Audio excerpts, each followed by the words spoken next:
Bismillahirrahmanirrahim. Allahumma salli wa sallim ala sayyidina Muhammad wa ala alihi wa sahbihi ajma'in. Qala al-musannifu warrabi'u ta'ammudil qa'i. Falau ghalabahu al-qa'u lam yubtil sawmuhu. Lanjutan pembahasan tentang fardu puasa yang keempat.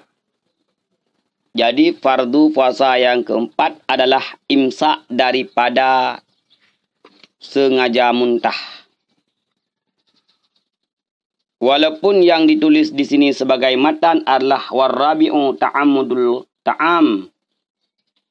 mudul qa'i, kalau kita baca ta'amudu itu seolah-olah yang keempat fardu puasa adalah sengaja muntah. Padahal yang menjadi fardu puasa adalah imsaku an ta'amudil qa'i, menahan diri daripada sengaja muntah. Maka fardu puasa yang keempat adalah menahan diri daripada sengaja muntah. Pembahasan sengaja muntah adalah dua macam.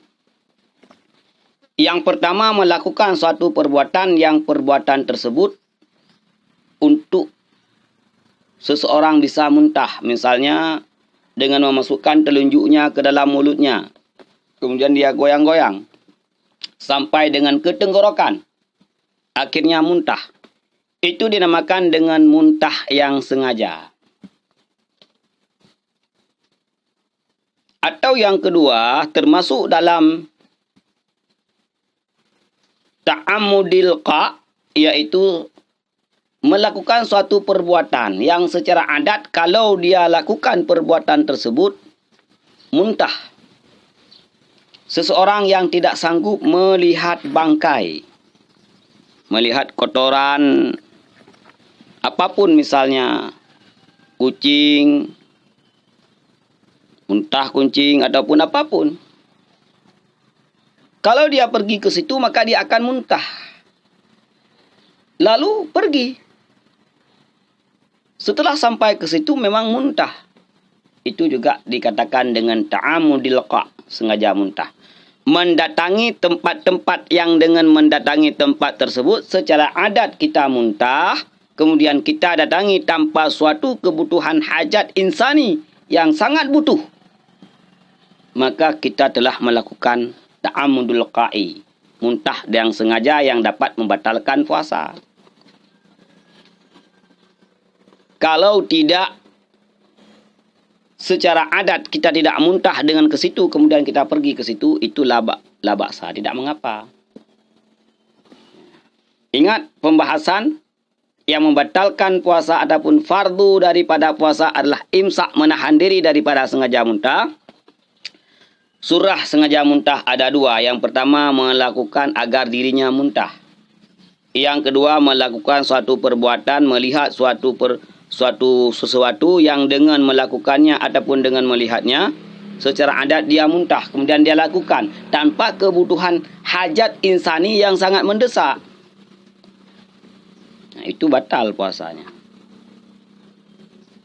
Kalau muntah bukan dengan unsur kesengajaan, muntah sendiri, bangun tidur, mual, muntah, itu tidak mengapa. Sehingga di sini dikatakan, falau ghalabahul qa'u lam yubtil sawmuhu.